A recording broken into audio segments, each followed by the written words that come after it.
എല്ലാവർക്കും നമസ്കാരം. വേടൻ എന്നറിയപ്പെടുന്ന ഹിരൺദാസ് മുരളി എന്ന മലയാളം റാപ്പർ ഇപ്പോൾ ലോ എൻഫോഴ്സ്മെൻറ്റിൻ്റെ പിടിയിലാണ്. രണ്ട് പ്രധാനപ്പെട്ട കേസുകളാണ് അദ്ദേഹത്തിനെതിരെ ഉള്ളത്. അതിലൊന്ന് കഞ്ചാവ് ഉപയോഗിച്ചു എന്നതിൻ്റെ പേരിലാണ്. രണ്ടാമത്തേത് അനധികൃതമായി ഒരു പുലിനഖം തൻ്റെ മാലയിൽ സൂക്ഷിക്കുന്നു എന്നതാണ്.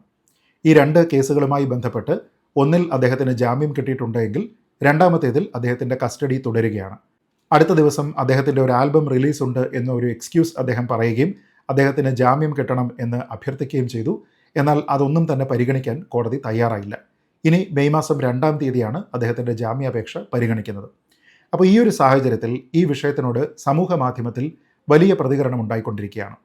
ഈ പ്രതികരണത്തിൽ വലിയൊരളവ് വരെ വേടൻ ഏതോ രീതിയിൽ ഇരയാക്കപ്പെടുന്നുണ്ട് എന്നും അദ്ദേഹം ഒരു വിപ്ലവകാരിയായതുകൊണ്ടും അദ്ദേഹത്തിൻ്റെ ജാതിയുടെ പേരിലും ഒക്കെയാണ് പലരും അദ്ദേഹത്തെ ടാർഗറ്റ് ചെയ്യുന്നത് എന്ന രീതിയിലത്തേക്കുള്ള ഒരു നറേറ്റീവ് ബിൽഡിംഗ് നമ്മൾ സോഷ്യൽ മീഡിയയിൽ കാണുന്നുണ്ട്. അതിനോടൊപ്പം തന്നെ അതിനെ തുലനപ്പെടുത്തുന്നതിന് വേണ്ടി നടൻ ശ്രീ മോഹൻലാൽ ഉൾപ്പെട്ടിരുന്ന ഒരു ആനക്കൊമ്പ് കേസും ഇതിൻ്റെ ഭാഗമായി ചർച്ചയിൽ വന്നിട്ടുണ്ട്. അപ്പോൾ ഈ കഞ്ചാവ് കേസുമായി ബന്ധപ്പെട്ട വിവാദം, പുലിപ്പല്ലുമായി ബന്ധപ്പെട്ട വിവാദം, ആനക്കൊമ്പുമായി ബന്ധപ്പെട്ട വിവാദം, ഇതൊക്കെ തമ്മിൽ എന്തെങ്കിലും തരത്തിലുള്ള ബന്ധമുണ്ടോ ഇല്ലയോ, അതോ ഇതൊക്കെ വെറുതെ വാദത്തിന് വേണ്ടി പറയുകയാണോ? ഈ കാര്യങ്ങളാണ് ഈ വീഡിയോയിൽ പരിശോധിക്കുന്നത്. തുടർന്ന് കാണുക. ഇതിൽ ഒന്നാമത്തെ പ്രശ്നം കഞ്ചാവിൻ്റെ ഉപയോഗത്തെക്കുറിച്ചാണ്. നമുക്കറിയാം, കഞ്ചാവ് ഉപയോഗിച്ചതിൻ്റെ പേരിൽ, അല്ലെങ്കിൽ അത് കൈവശം വെച്ചതിൻ്റെ പേരിൽ, അല്ലെങ്കിൽ അതുമായി ബന്ധപ്പെട്ട എന്തെങ്കിലും ഇടപാടുകൾ നടത്തി എന്ന ആരോപണത്തിൻ്റെ പേരിൽ നിരവധി ആൾക്കാരാണ് പ്രത്യേകിച്ച് മലയാളം സിനിമയിൽ നിന്ന് ഇപ്പോൾ ഈ ചോദ്യം ചെയ്യലിനും മറ്റ് നിയമ നടപടികൾക്കുമൊക്കെ വിധേയരായിക്കൊണ്ടിരിക്കുന്നത്. അതിൽ തന്നെ ഏറ്റവും പ്രധാനപ്പെട്ട നടന്മാർ ഷൈൻ ടോം ചാക്കോ, ശ്രീനാഥ് ഭാസി തുടങ്ങിയവരാണ് എങ്കിൽ സംവിധായകരിൽ ശ്രീ ഖാലിദ് റഹ്മാൻ ഉൾപ്പെടെയുള്ള ആൾക്കാരുണ്ട്. ഇതിൽ ഖാലിദ് റഹ്മാൻ ഉൾപ്പെടെയുള്ള ആൾക്കാരുണ്ടായിരുന്ന ഫ്ലാറ്റിൽ നിന്ന് ഈ കഞ്ചാവും മറ്റും പിടിച്ചെടുത്തിട്ടുണ്ട്. അതേപോലെ തന്നെ വേടനും അദ്ദേഹത്തിൻ്റെ സുഹൃത്തുക്കളും ഉണ്ടായിരുന്ന ഫ്ലാറ്റിൽ നിന്നും കഞ്ചാവ് കണ്ടെത്തിയിട്ടുണ്ട്. അവിടെ നിന്ന് കണ്ടെത്തിയിരിക്കുന്നത് ഏതാണ്ട് 6 ഗ്രാം കഞ്ചാവാണ്. അപ്പോൾ ഇതുമായി ബന്ധപ്പെട്ട് മറ്റ് ആർക്കും ലഭിക്കാത്ത രീതിയിലത്തേക്കുള്ള ഒരു പിന്തുണ എന്തുകൊണ്ടോ വേടന് ലഭിക്കുന്നുണ്ട്. ആ പിന്തുണയുടെ അർത്ഥം എന്താണ്, അത് എന്തിൻ്റെ പേരിലാണ് എന്ന കാര്യത്തിനെപ്പറ്റി എനിക്കറിയില്ല. വലിയ ആശങ്കകളാണ് ഈ കാര്യത്തിലുള്ളത്. കാരണം ഷൈൻ ടോം ചാക്കോയോടോ ഖാലിദ് റഹ്മാനോടോ പുലർത്താത്ത ഒരു സമീപനം എന്തിനാണ് വേടൻ്റെ കാര്യത്തിൽ ഉണ്ടാവുന്നത് എന്നതിനെക്കുറിച്ച് എനിക്കറിയില്ല. സമൂഹത്തിൽ വളരെ ശ്രദ്ധേയരായിട്ടുള്ള വ്യക്തികൾ മുതൽ സാധാരണക്കാർ വരെ ഈ വിഷയത്തിൽ സോഷ്യൽ മീഡിയയിൽ അവരുടെ പ്രതികരണങ്ങൾ പറയുന്നുണ്ട്. അതിൽ വേടനെ പിന്തുണയ്ക്കുകയും വേടനെ വേട്ടയാടുകയാണ് എന്ന് പറയുകയും ചെയ്യുന്ന വലിയൊരു വിഭാഗം ആൾക്കാരുമുണ്ട്. ഞാൻ പറഞ്ഞതുപോലെ എന്താണ് ഈ നറേറ്റീവിന് പിന്നിൽ എന്നതിനെക്കുറിച്ച് കൃത്യമായ ഒരു ധാരണയുമില്ല. ഇതിൽ പല ആൾക്കാരും പറയുന്നത് അദ്ദേഹത്തിൻ്റെ നിറത്തിൻ്റെ പേരിൽ, അദ്ദേഹത്തിൻ്റെ ജാതിയുടെ പേരിൽ, അദ്ദേഹം ഒരു വിപ്ലവകാരിയാണ് എന്നതിൻ്റെ പേരിൽ, അദ്ദേഹം ഇവിടെയുള്ള പല സാമൂഹ്യ വ്യവസ്ഥകളെയും ചോദ്യം ചെയ്തു എന്നതിൻ്റെ പേരിൽ, അദ്ദേഹത്തിൻ്റെ ഗംഭീരമായിട്ടുള്ള പാട്ടുകളുടെ പേരിൽ ഒക്കെയാണ് അദ്ദേഹം വേട്ടയാടപ്പെടുന്നത് എന്നാണ്. പക്ഷേ ഇവിടെയുള്ള വസ്തുത എന്താണ് എന്നതിനെക്കുറിച്ച് ഇക്കൂട്ടരൊന്ന് ചിന്തിച്ചാൽ നന്നായിരുന്നു. ഇവിടുത്തെ വസ്തുത വേടനും അദ്ദേഹത്തിൻ്റെ സുഹൃത്തുക്കളും ഉണ്ടായിരുന്ന ഫ്ലാറ്റിൽ നിന്ന് 6 ഗ്രാം കഞ്ചാവ് കണ്ടെടുത്തു എന്നുള്ളതാണ്. ഇതിനോടൊപ്പം തന്നെ വന്നിരിക്കുന്ന മാധ്യമ റിപ്പോർട്ടുകൾ പറയുന്നതനുസരിച്ച് ഇതിൽ പല ആൾക്കാരും ഇത് ഉപയോഗിച്ചിരുന്നുവെന്നും അവിടെ ആകെ ഇതിൻ്റെ ഒരു മണമുണ്ടായിരുന്നു എന്നുമാണ്. അതെന്തായാലും ഇതെല്ലാം തന്നെ കോടതികൾ തീരുമാനിക്കേണ്ടുന്ന, ശാസ്ത്രീയമായിട്ടുള്ള വൈദ്യപരിശോധനകൾ ഉൾപ്പെടെ നടക്കേണ്ടുന്ന കാര്യങ്ങളാണ്. അപ്പോൾ ഈ കാര്യങ്ങളിലൊക്കെ തന്നെ യാതൊരു വിധത്തിലുള്ള ധാരണയുമില്ലാതെ എന്തിൻ്റെ പേരിലാണ് ഇരവാദം ഉയർത്തുന്നത് എന്നെനിക്ക് മനസ്സിലാകുന്നില്ല.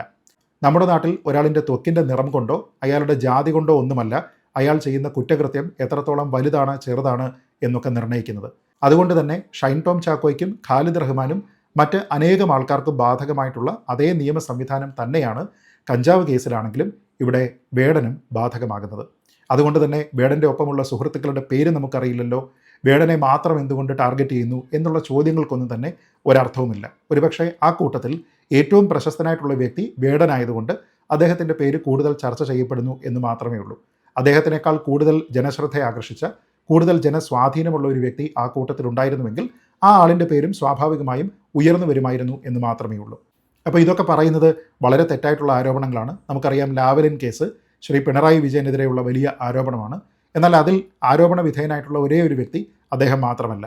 എന്തുകൊണ്ടാണ് മറ്റുള്ള ആൾക്കാരുടെയും തുല്യ പ്രാധാന്യത്തോടുകൂടി പേരുകൾ ചർച്ച ചെയ്യപ്പെടാത്തത് എന്ന് ചോദിച്ചാൽ അദ്ദേഹമാണ് കൂടുതൽ പ്രാധാന്യം അതിൽ അർഹിക്കുന്നത്. കാരണം അദ്ദേഹത്തിൻ്റെ പ്രശസ്തി, അദ്ദേഹത്തിൻ്റെ പദവി, ഈ കാര്യങ്ങൾ കൊണ്ടാണ് ആ ഒരു പ്രശസ്തി അദ്ദേഹത്തിന് സ്വാഭാവികമായും കിട്ടുന്നത്.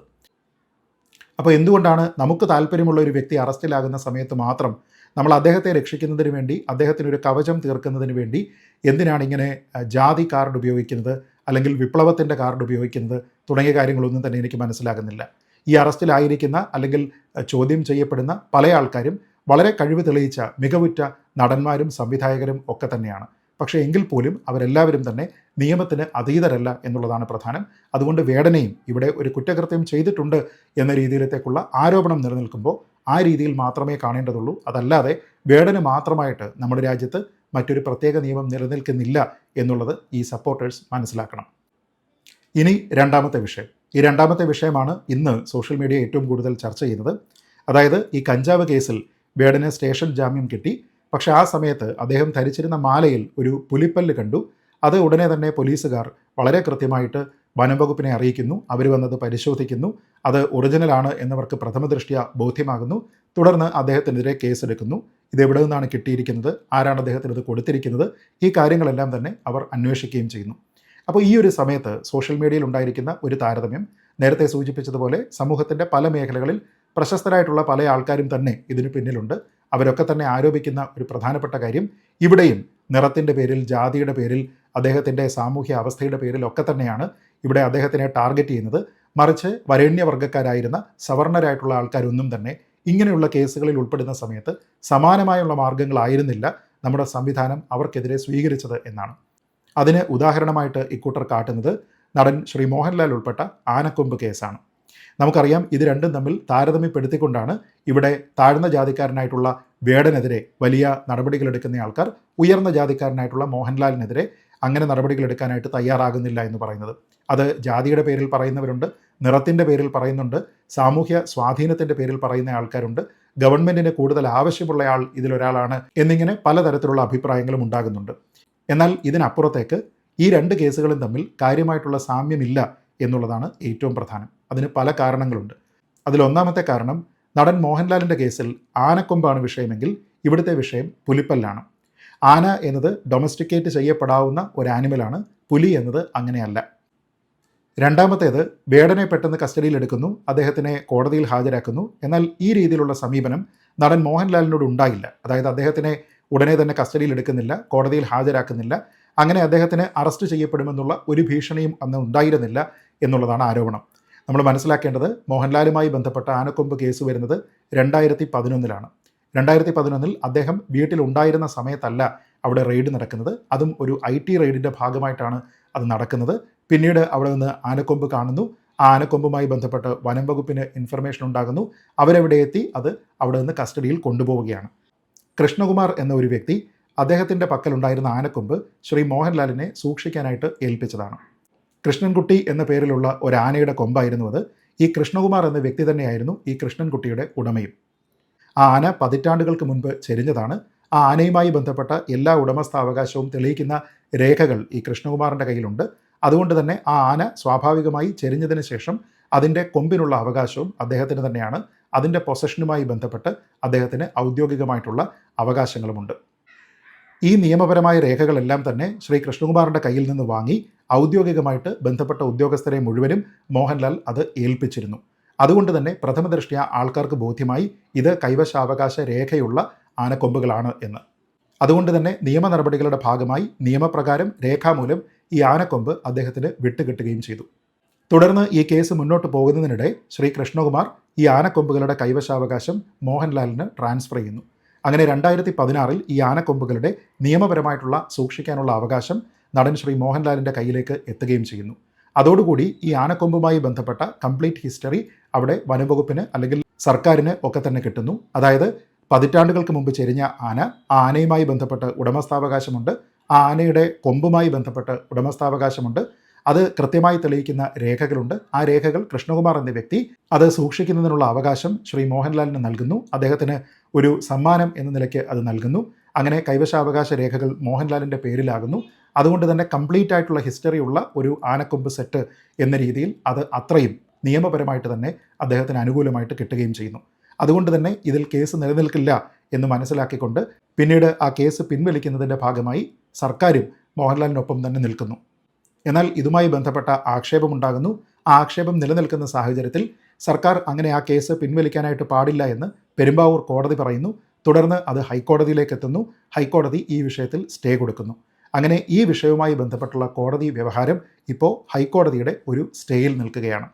ഞാൻ നേരത്തെ സൂചിപ്പിച്ചതുപോലെ ഒരു ക്യാപ്റ്റീവ് എലഫൻറ്റ് ചെരിഞ്ഞതിന് ശേഷം കിട്ടിയിരിക്കുന്ന എല്ലാ കൈവശാവകാശ രേഖകളും നിയമപ്രകാരമുള്ള ആനക്കൊമ്പാണ് ഒരു ഭാഗത്ത് എങ്കിൽ മറുഭാഗത്തുള്ളത് ഏതോ ഒരു ആരാധകൻ, ഏതോ നാട്ടിലുള്ള ഒരു ആരാധകൻ കൈമാറ്റം ചെയ്തിരിക്കുന്ന പുലിപ്പല്ല് എന്നാണ്. അതുമായി ബന്ധപ്പെട്ട് അവകാശ രേഖകളോ മറ്റു കാര്യങ്ങളോ അതെങ്ങനെയാണ് കിട്ടിയിരിക്കുന്നത് എന്നതിനെക്കുറിച്ചിട്ടുള്ള വിവരങ്ങളോ ഇതുവരെ വേടൻ ഔദ്യോഗികമായിട്ട് ആൾക്കാർക്ക് കൈമാറിയിട്ടില്ല. അതുകൊണ്ട് ലോ എൻഫോഴ്സ്മെൻറ്റിനെ സംബന്ധിച്ചിടത്തോളം ഈ രണ്ട് കേസുകളും രണ്ട് രീതിയിൽ തന്നെ കൈകാര്യം ചെയ്യേണ്ടതാണ്. അതുകൊണ്ട് തന്നെ ഇതിനെ തുലനം ചെയ്തുകൊണ്ട് ഇതിൽ രണ്ട് രീതിയിലത്തേക്കുള്ള ഒരു ഡിഫറൻഷ്യൽ ട്രീറ്റ്മെൻറ്റ് ഉണ്ടായിട്ടുണ്ട്.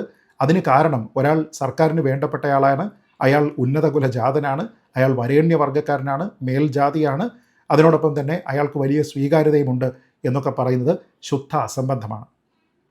ഇവിടെ നിയമപ്രകാരമുള്ള കാര്യങ്ങൾ മാത്രമാണ് മോഹൻലാലിൻ്റെ ഭാഗത്തു നിന്നുണ്ടായിരിക്കുന്നത്. ഈ വിഷയത്തിൽ അദ്ദേഹത്തിൻ്റെ അഭിഭാഷകർ ഈ കേസുമായി ബന്ധപ്പെട്ട എല്ലാ കൈവശാവകാശ രേഖകളും അതിൻ്റെ പൂർണ്ണമായിട്ടുള്ള ചരിത്രവും ഒഫീഷ്യലായിട്ട് തന്നെ ഗവൺമെൻറ്റിനെ, വിവിധ വകുപ്പുകളെ, കോടതിയെ ഒക്കെ തന്നെ അറിയിച്ചിരിക്കുന്ന കാര്യമാണ്. വേടൻ ചെയ്യേണ്ടതും ഇതേ കാര്യം തന്നെയാണ്. ഈ പുലിപ്പല്ല് കൈവശം വയ്ക്കാൻ നിയമപ്രകാരം അനുവാദം കിട്ടുമെങ്കിൽ അതിന് എല്ലാ വിധത്തിലുള്ള അവകാശ രേഖകളും കൊണ്ട് ബന്ധപ്പെട്ട അധികൃതരെ, കോടതിയെ ഒക്കെ തന്നെ ബോധ്യപ്പെടുത്തുക എന്നുള്ളതാണ് വേടൻ ചെയ്യേണ്ടത്. അതല്ലാതെ വേടന് വേണ്ടി പൊതുസമൂഹത്തിൽ പല ആൾക്കാരും ഈ രീതിയിലത്തേക്കുള്ള അനാവശ്യമായിട്ടുള്ള ജാതി കാർഡൊക്കെ ഇറക്കുക എന്നത് അങ്ങേയറ്റം നിന്ദ്യമായിട്ടുള്ള ഒരു കാര്യമാണ്. അങ്ങനെയല്ല നമ്മുടെ നാട്ടിലെ നിയമം പ്രവർത്തിക്കുന്നത്.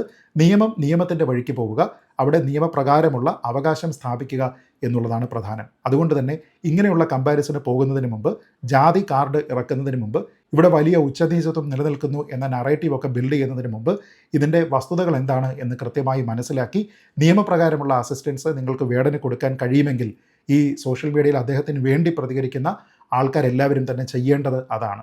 അതല്ലാതെ സോഷ്യൽ മീഡിയയിൽ നിയമത്തിൽ പറഞ്ഞിരിക്കുന്നതല്ലാത്ത പല കാര്യങ്ങളും പറഞ്ഞുകൊണ്ട് വലിയൊരു ഓളം സൃഷ്ടിച്ചതുകൊണ്ട് കോടതിയിൽ പോയി കഴിഞ്ഞാൽ പ്രത്യേകിച്ച് ഗുണമൊന്നും ഉണ്ടാവില്ല എന്ന് അവർ തിരിച്ചറിയണം.